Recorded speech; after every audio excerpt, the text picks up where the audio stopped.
Good morning. Let's do some flow yoga. This morning, I'm trying to decide if I want to start seated or in child's pose. I think we'll go with seated. So if you want to sit on something, definitely do. You can even have the legs stretched out if that would be better. Let's take a moment just to pause. Notice things around you, maybe the sound of the world, maybe there's little sounds inside the household. Maybe notice the temperature of the air against your skin, notice the breath.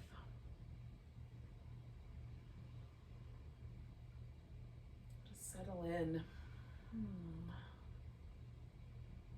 Usually my mind is about 4 steps ahead of whatever it is that I'm actually doing. So this is an opportunity just to bring all of my mental attention right here to this moment.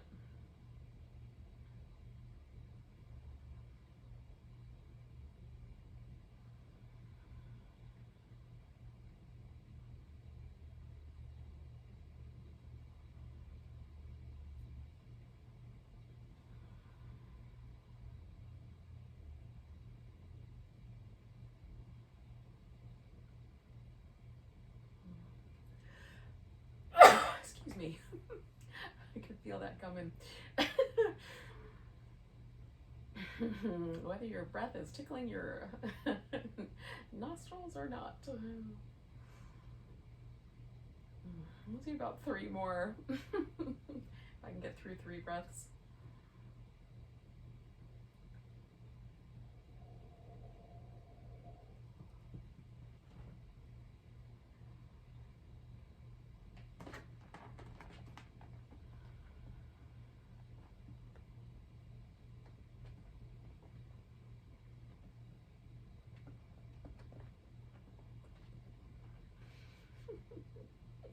Alright, drop your chin. We're just going to lean the head a little to the right, a little to the left. Let's see how the muscles on the back of the neck are this morning.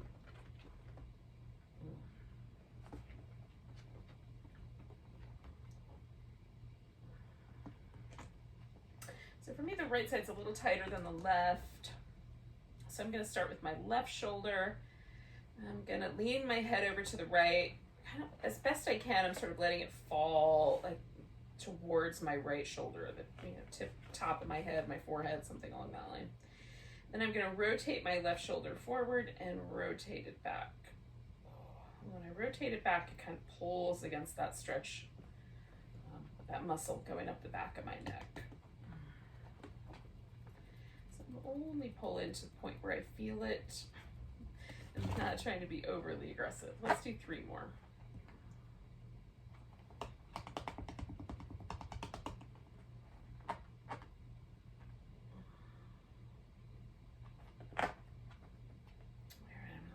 Go. Bring my head back to the center. Jiggle my shoulders a little bit until I feel a little softening around the neck and shoulders. Then I'm going to take my head the other way, and I'm going to do the right side. Rotate that shoulder forward, rotate it back.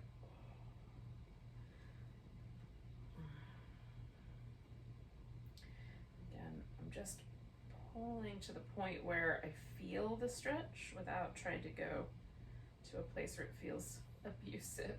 I felt good. Roll forward and back. 2 more.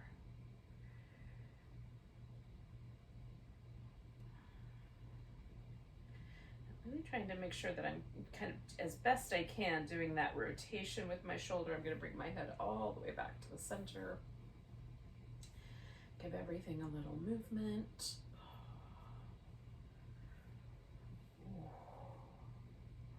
And then I'm going to do just a little side to side. So I'm going to try to isolate the muscles right on the side of my neck, just left to right.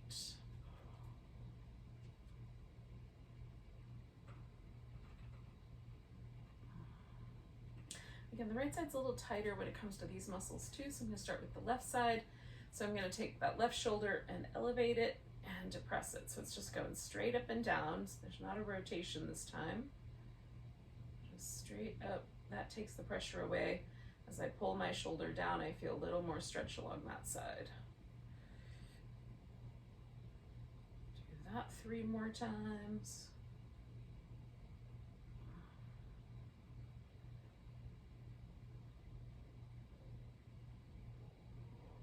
I'm kind of pausing right at the point where I feel a stretch, and then I'm going to relax, bring my head back.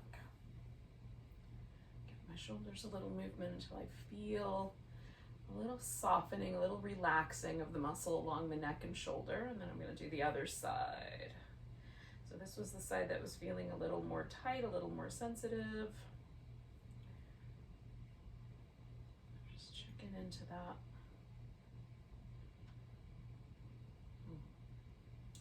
Again, I'm just trying to go up and down, straight up and down with my shoulder, just elevating and depressing the shoulder blade. 2 more of those. And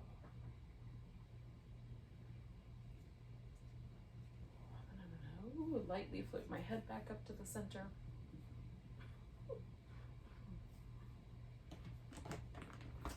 Someone in my house thinks it's snack time. It's not snack time. But maybe it ought to be. All right, I've got my head tilted back.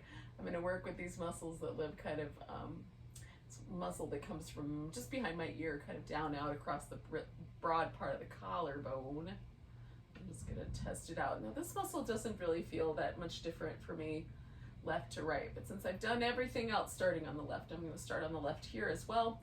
Now this is going to be pulling the shoulder blade back, so retracting it, trying to suck the shoulder blade into the middle of my back, and then I'm going to pull it off to the side. So not rotating it forward, but protraction and retraction.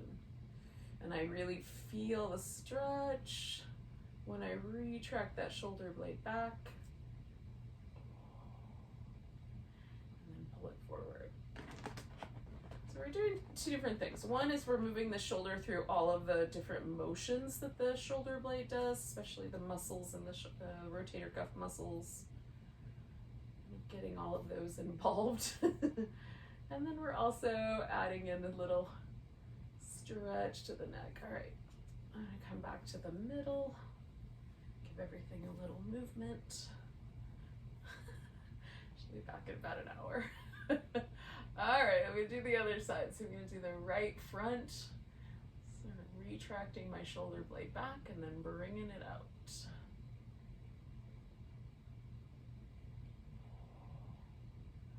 A little bit of scar tissue in my upper back from an old injury that makes it harder for me to retract the shoulder blade. So I'm just concentrating on that movement a little bit more. Just move your shoulder blade at the appropriate amount for you.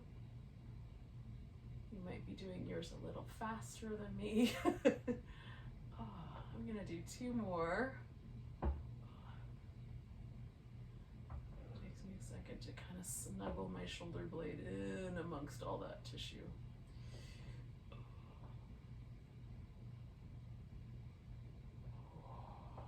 Okay, coming back. Just gonna do some other shoulder movement.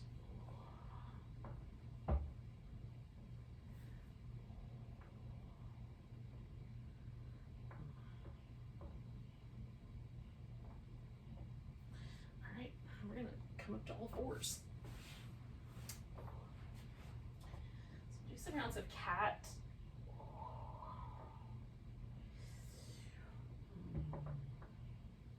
You could do these with your hands, pointed forward. You could point the fingers out to the side and do a few rounds. Sometimes I find it interesting to point one hand backwards. There it changes that stretch of the wrist and bottom half of my forearm.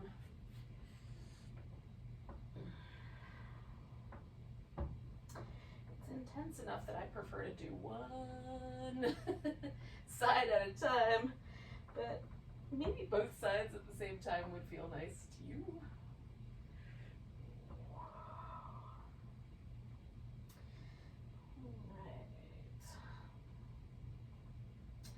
We're gonna bring the right leg forward. We'll take a lunge here. I'm gonna stay a little bit on the low side to start with. So I'm going to use some blocks just so I have extension in my arms, but I'm keeping my rib cage pretty much resting on my thigh. And I'm just going to move forward and back into the lunge, and then until I feel a little stretch in the back of my leg, hamstrings, calves. If you don't like the movement back and forth, you don't have to do that part.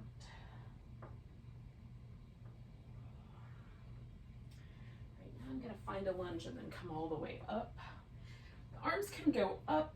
You could reach around to a twist and hold onto your foot. You could hold onto the foot without a twist. There's other options for some folks. I'm going to keep this really simple and just focus on the stretch right there on the front of my thigh. So my hip flexor, a little bit quad.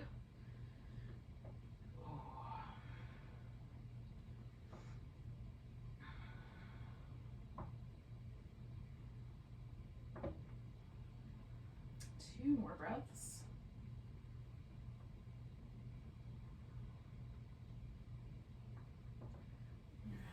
Fold forward and then once again straighten out the front leg. And I'll just fold until I feel like that's enough stretch in the back of my thigh. If you don't feel a stretch at all, you wind up, with your forehead touching your shin bone, you can send your foot a little further out so you get closer to doing a full splits. We'll usually do the trick. One of the things we always should ask ourselves with any yoga practice is, if I already feel it, should I add on? Like, if your cup is already full, why would you pour more water into it, It's a question one should ask. But if you don't feel it, you can try some other options. All right, I'm going to do one more breath. I'm going to bring both hands over here to the left, and then I'm going to take that right leg, bring it back, take the left arm up and stretch between those 2 points. So get a little spine balance going.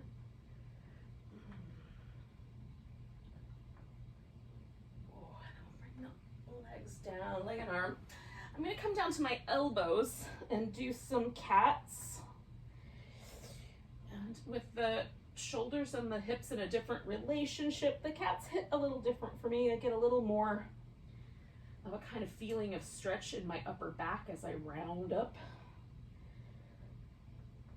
A little deeper sensation in the lower back as I tilt my pelvis the other way.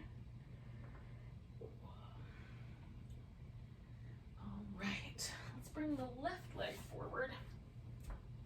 Again, I'm going to stay pretty low. I'm going to try to just keep my rib cage in contact with my thigh. And move forward and back here into this lunge.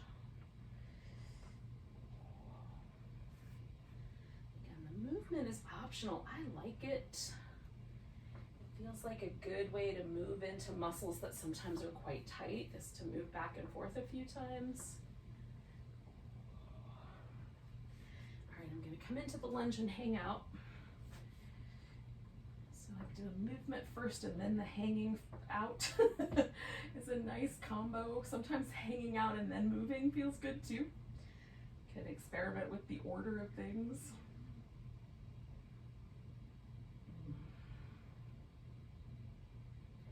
Again, you might be adding on to your practice here, your pose.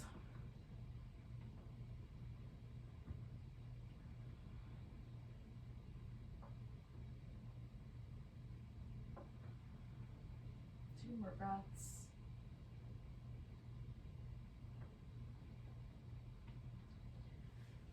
All right, I'm going to fold forward and stretch out the back of my leg, mostly. I feel it in other, other areas too. Glutes, I can feel it up to the side of my waist, but mostly it's about hamstrings and calves.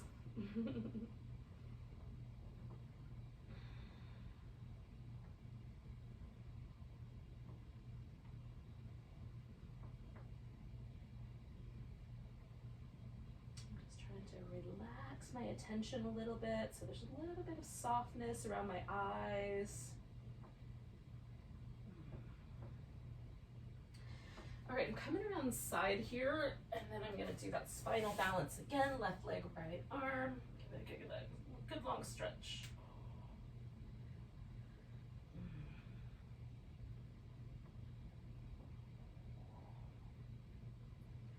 And then bringing the leg and arm down. I'm gonna prop my hands up on some blocks just to, again, change the relationship between my shoulders and my hips. And one last time, do some little cat shapes with my back. Cats on Halloween. Cats who just woke up from a nap in the sunshine. So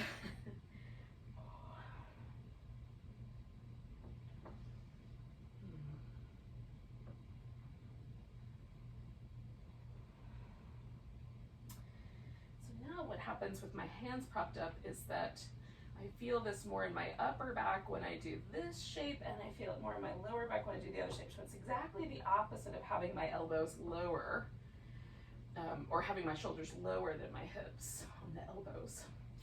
So I find that kind of cool and interesting. All right, from here, we're gonna do a little transition onto our feet. So I'm gonna do some downward dog. I will invite you to do something similar. If downward dog is not your jam today, you can substitute a squat or just get on your feet in whatever way makes the most sense. I need to get my mat a little bit damp in order to stick to it, but the spray bottle has decided to be a little difficult. Oh. Now, once I'm up here, I like to move a little bit through my shoulders. Give myself a lot of room there. Walk my heels up and down. Sometimes I do a little bend the knees and straighten them all at once. A wider dog sometimes is fun. Turning that into a squat and then back into a wide dog. You can do any versions that you like. A little three-legged dog.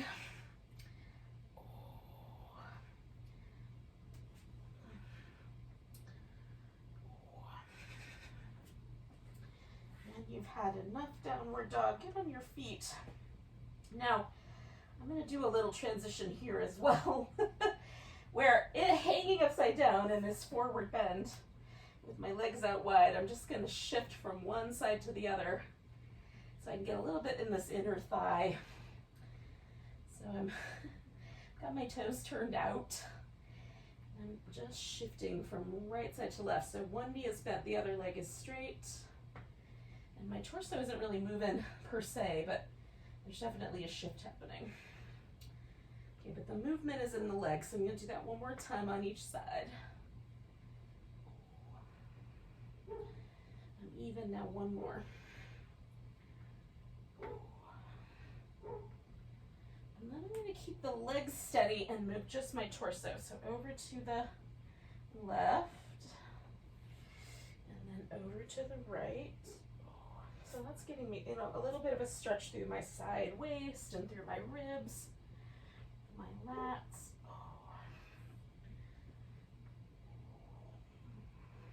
Okay, coming back to the middle. I'm gonna find my way all the way up. Sometimes it's helpful if you find when you come up from a hanging upside down position, if you find that there's a little rush. Some people have really low blood pressure for whatever reason, and that can cause a little dizziness or just a little spaciness.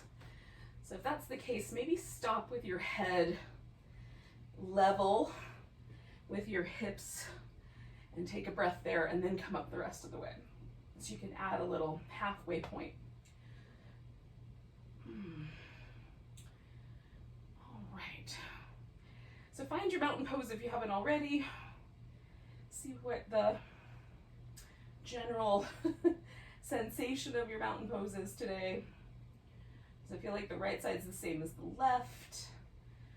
Does the weight sit centered on your feet, or does it lean a little to the toes or the heels, or the left or the right? Is there a sense of the arches in your feet or not?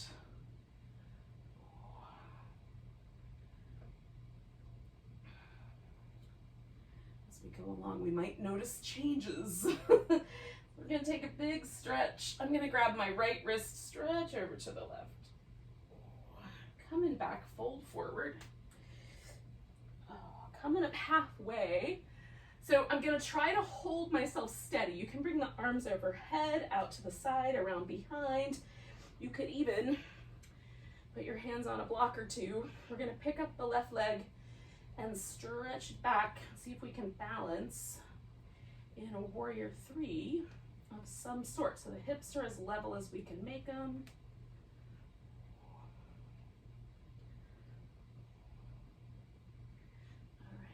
Step ourselves into a warrior one. I'm going to need a little fiddle with it moment. All right, so you don't want to feel like you're on a tightrope. Your legs should be distance right to left that feels solid. This foot's all the way on the ground. I'm kind of pressing back, so my hip is naturally going to turn. So whatever feels right to your knee, I'm going to pull my elbows back, push forward, arms up, pull the elbows back, push forward. One more time. Now you can leave your hands at prayer, hands up. You could wrap your arms behind your back and do any number of positions there. We're going to straighten out the front leg and then bend it. And straighten it out and bend and straighten it out. Bend it one more time. And now I'm going to straighten it out and fold toward it. Again, stopping at the point where I feel like there's a stretch there. Something's happening.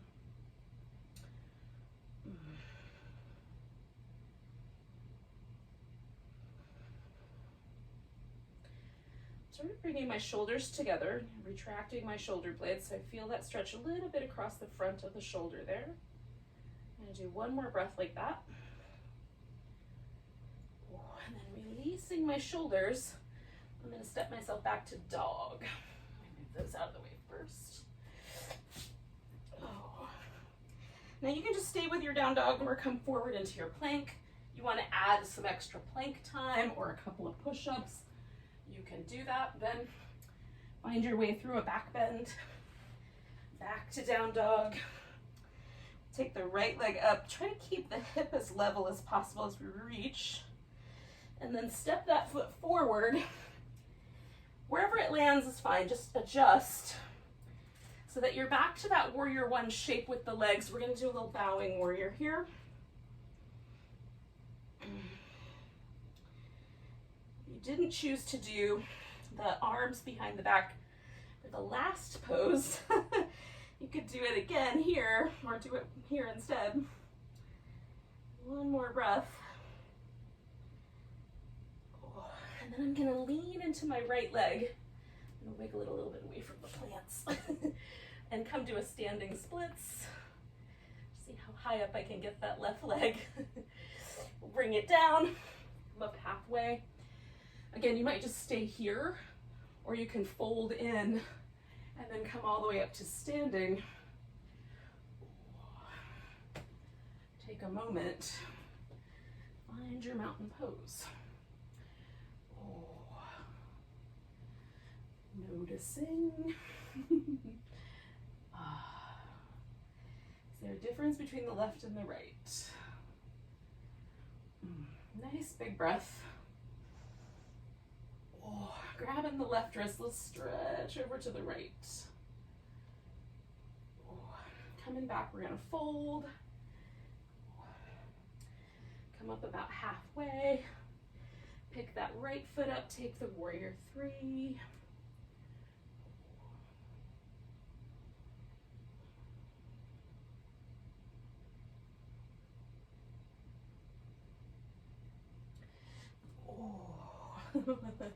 Find your way to warrior one.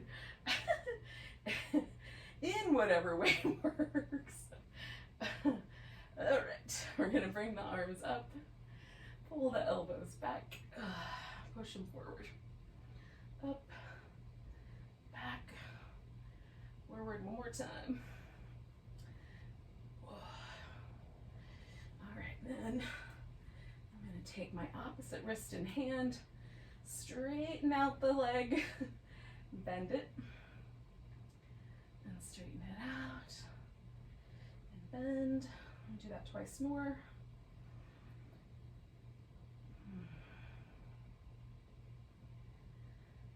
Inhaling that straight leg and then exhaling and bending. And then straighten it out. And then fold forward. Again, I'm going to just retract my shoulder blades a bit.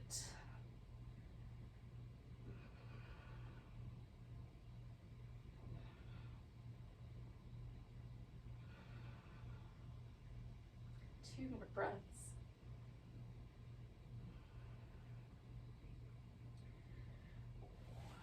Release my arms. Step back to down dog.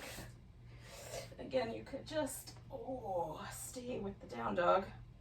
Add as many extras to your sun salutation portion, your vinyasa as you like. And then we'll join up in a three-legged dog as level as I can keep my hips just for fun. And then step that foot forward. Find our bowing warrior. Again, little shimmies. Moving one foot forward or one foot back or a little to the sides. Those are all legal. Just get yourself in position that you like.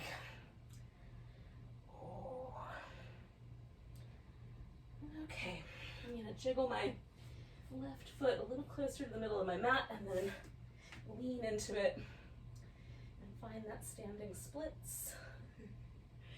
See how high up I can lift that right leg. When you're ready, bring it down. Come up halfway, maybe fold in again. Come all the way to standing. Find your mountain pose. And then we've done now both sides, and we've done something. So as you balance yourself on your feet so that it feels even, and all the little arches of your feet are active and lifting. Has anything else changed? My legs feel longer. I feel a little bit taller, a lot more relaxed.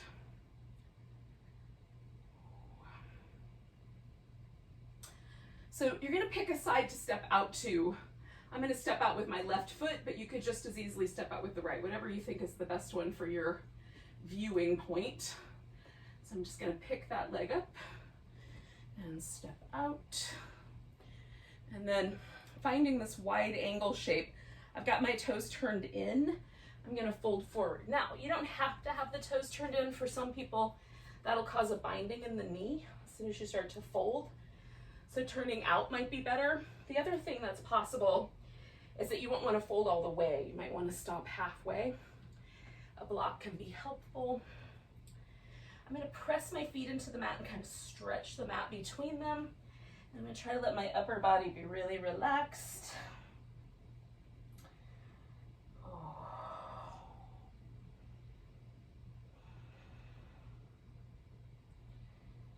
One more breath. Now I'm going to transition over to the right side, so I'm turning my right foot all the way back to kind of where I started, towards that mountain pose position. And then I'm going to adjust my left foot.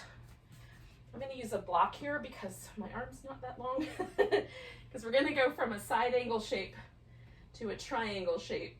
So bent knee, right? I'm trying to kind of lengthen out along my side. And then the triangle is going to tilt this angle a little more sharply.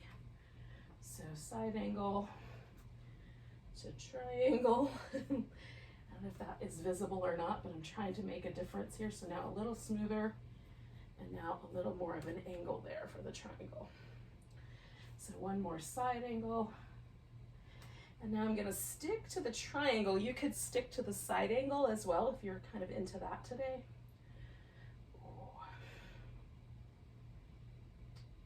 I'm gonna half bind my arm.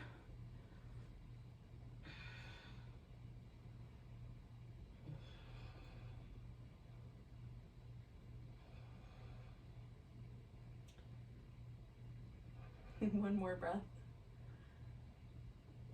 Now I'm going to swing myself back around to the wide angle, just jiggling into place. A little back and forth. A super relaxed upper body, super strong legs. Now that's a choice I'm making. You can make another choice. Everything can be active, everything could be soft. What would give you the best balance in your practice today?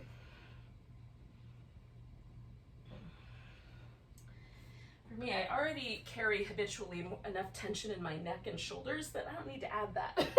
So teaching my legs to do more of the job feels like a balance for me. All right, I'm gonna swing around the other direction. So I've turned my left toes around toward the back of the mat. I'm gonna add this block. I'm kind of getting myself in position. So I've got a side angle and then a triangle shape with the legs, a side angle, again, kind of smoothing out that relationship. And then there's a little more of a bend right there. Hopefully that makes sense. It feels different to me. Whether it looks that different or not, I don't know. Oh, side angle, triangle. I'm gonna do that one more time. Side angle. Triangle, and then I'm gonna stick with that triangle. Again, you could stick with the side angle if that's your jam today. And again, I'm gonna half bind my arm.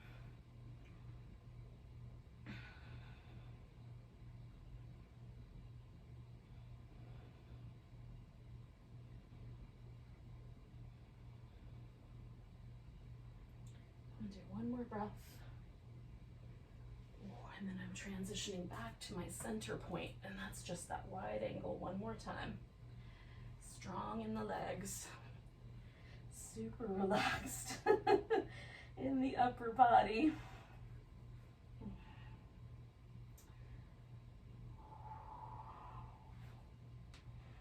I'm gonna bring this to a wide squat. Now from here, I'm gonna sit down and do a fire log / double pigeon sequence. But if you want to do a regular pigeon, you could walk around and step back to downward dog to get your body in position for that. It really just depends on which version of this hip opener you want to do, hip stretch. I've done pigeon earlier this week, so I'm kind of doing this today. So I'm gonna take my right leg, grab hold of it, give it a little rock the baby. This would be maybe the leg that's up front in the pigeon if you're doing the regular version of this. Some people call this version where you stack the shins double pigeon. I don't think that means it's twice as good, it's just different. Some people call it square pose. I've also heard it called fire logs. Most of the time I call it yummy. But every now and then, there's a lot of extra stretchy tension here in this outer hip. I can feel it. I need to take it a little softer. So if I sit up or lean back, that takes away some of the pressure. If I lean forward, it kind of builds. I can do a sort of in between by adding a side bend, which sort of pulls a little bit differently on the tissue, or a twist, same thing. It's not necessarily increasing the sensitivity on this outer hip, but it changes the relationship just enough to make it interesting. If you're doing a regular version of a pigeon, you can fold all the way forward, prop up on your hands, grab your foot, add a twist. So similarly, there's ways to salt your pose to taste. Make it just right. We're gonna do like another 4 or 5 breaths. I'm just taking my time letting every couple of breaths leaning into it and see if there's space for that, or if it communicates to me that I should back off. Mostly that communication is tension in my knee joint. I don't want that to be where the pressure is.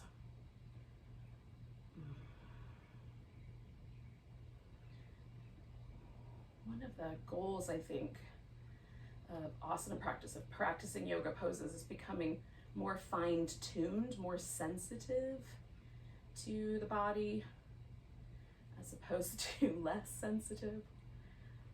So, 2 more breaths.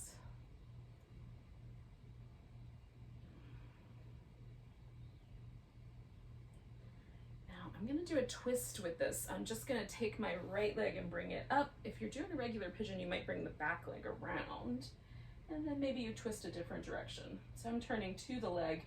You can also turn away from the leg. Both are cool. They're just different twists, right? This feels very different in my back than turning this way. It offers me a different place to hold on also. But the holding on is not necessarily important. It's just an aspect. I've got both my sit bones grounded onto the floor. I'm trying to get a little bit taller, trying to see if I can get most of that twist to happen in the middle of my back and giving my lower back a little bit of a break.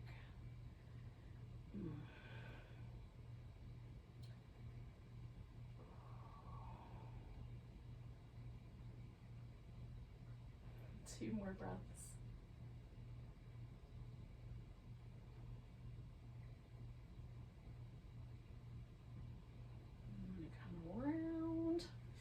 I'm going to bring both my legs out of that position. And this is just going to be a transition. So a possible transition, if you're doing the regular pigeon, would be to go ahead and go back to down dog at this point. Give yourself a little, maybe a vinyasa, maybe just a walk in place or a little jiggle jiggle. So I'm going to pick up my left leg and give it a little rock the baby. I'm going to put that up on top. Often with this side, it helps me to have a block so I can lean my foot into that.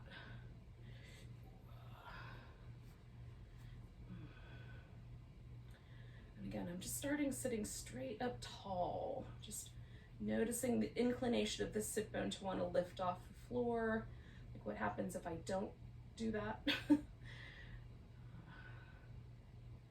There's just the tiniest little bit of sensation right there in this outer hip. But because there is a tiny bit of sensation, I'm just seeing where that goes. So that's softening, right? As I breathe and hang out here, it's getting a little softer, a little softer. So I'm gonna try leaning forward a little bit. And so there's the sensation is back. So I'm just gonna pause. This is the way that I'm working these days. It's like just to the point where I feel something, pause right there, feel it as I breathe. If it makes me feel like I want to like lift myself up off of a bed of nails, then I then I back off. If it feels like there's an invitation to go a little deeper, then I might take that invitation.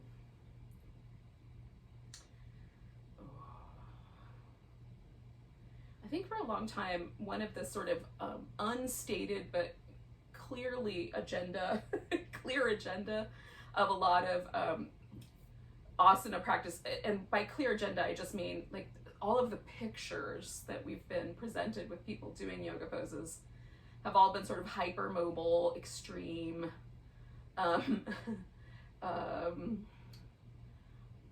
contortionist almost versions, and all of the poses have all these other possibilities before you get to contortion, right? I think so many possibilities. I think for most of us, it would be better to stop somewhere in those possibilities as opposed to going all the way or thinking that there's a goal towards being a contortionist. I am pretty clear that that's not a goal. But, you know, you might differ in opinion. I'm going to take 2 more breaths. It's not a goal for me. How's that? I'm going to come up, and then I'm taking this into my twist, right? So I'm just going to put that up front, turn toward it because that's what I chose for last round.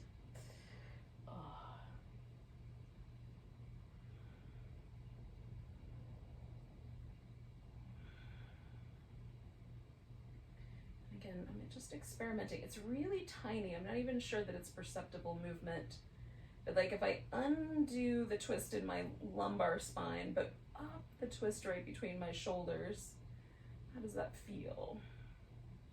Generally speaking, I find it much more interesting, much more inviting, and nicer when I undo the pose.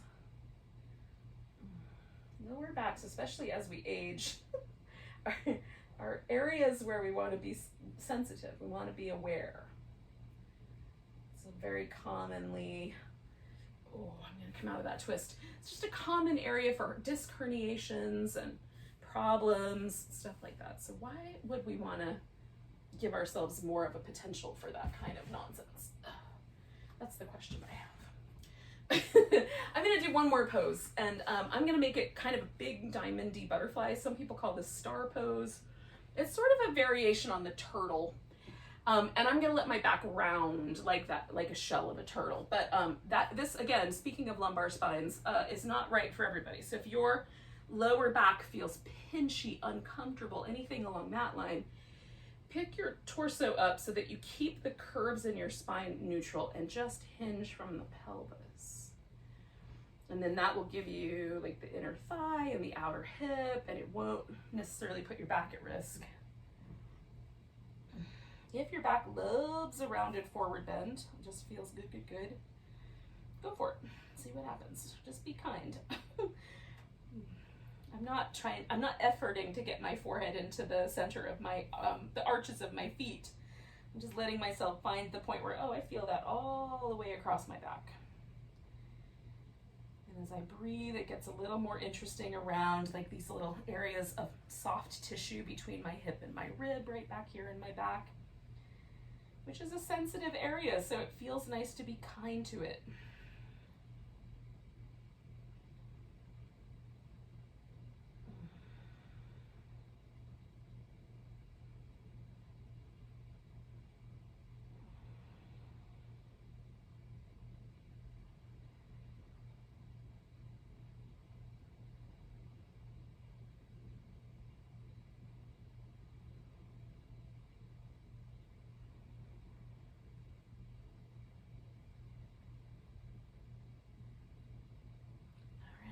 All the way up with a big inhale. So I'm kind of holding that breath in a little bit and coming up. All right. Now I am going to end my practice with a little legs up my couch. You can do corpse pose. You could do a legs up the wall. You could do a really nice supported version of a corpse pose. I'm just going to take a blanket and put it on the floor so that I have something to kind of lay on. And I'm going to put my legs right up on the edge of this couch here. And I think I'll still be on the screen, but if I go off the screen a little bit, that's what I'm up to. So it's a mild inversion, which is a nice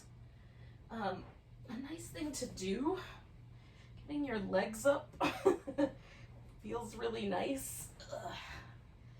It can help sort of drain, keep the lymphatics fluid flowing from the legs up toward the heart. Oh, these big ducts around the armpits and collarbones. This is pretty mild. To be super duper effective, I would need to elevate my hips, but this will do for today. So if you want to, you can put a pillow or something underneath your hips so the hips are a little higher. For me, the tricky part of that with the couch is that my thigh bone and the height of the couch are just about perfect for each other. So if I start to mess with it, if I elevate my hips, I also have to add something under my calf muscles so that the proportions are good. If you're going straight up the wall, you won't have that issue, so you can elevate your hips as much as you like. Often as we get to sort of transitional time, so we're transitioning into what I call late summer. There's this period of time where I just feel the world kind of shifting a little bit. So everything is really, really lush. If I stood outside long enough, I think vines would start to grow around my ankles and use me as a trellis. It just feels like that kind of growth is happening. It's also really warm. It's the warmest kind of time of year here where I am.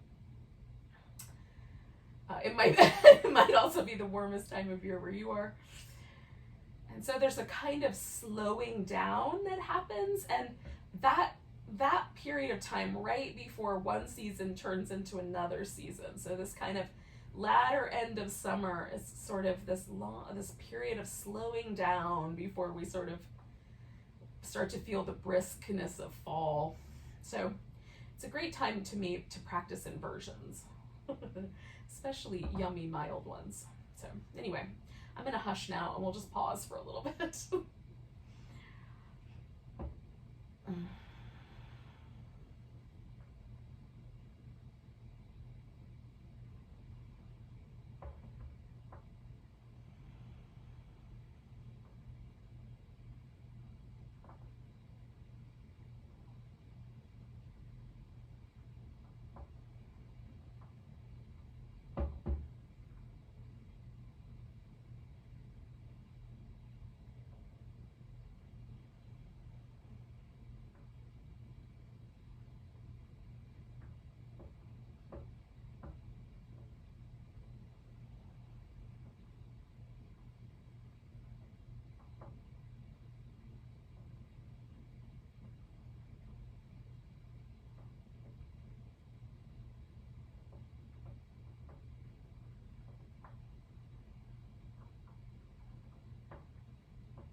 Become aware of your breath.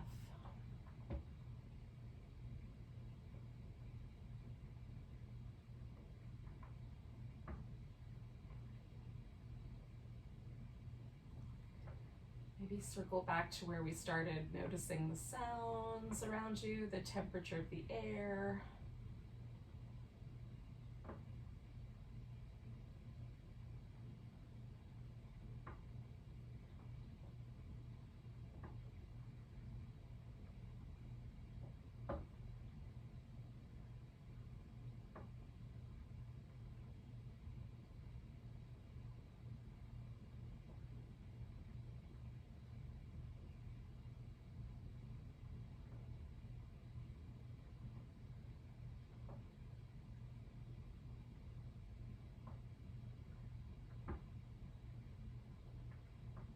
Nice big breath. Let go with a sigh. Now, I'm going to roll onto my side and stay for a couple breaths. You can stretch and wiggle and move and whatever seems good. We'll meet up in a seated position in a second.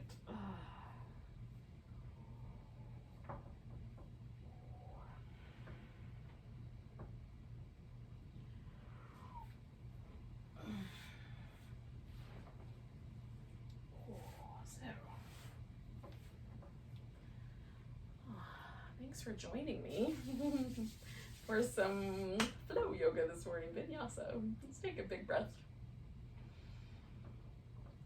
And a sigh. Namaste.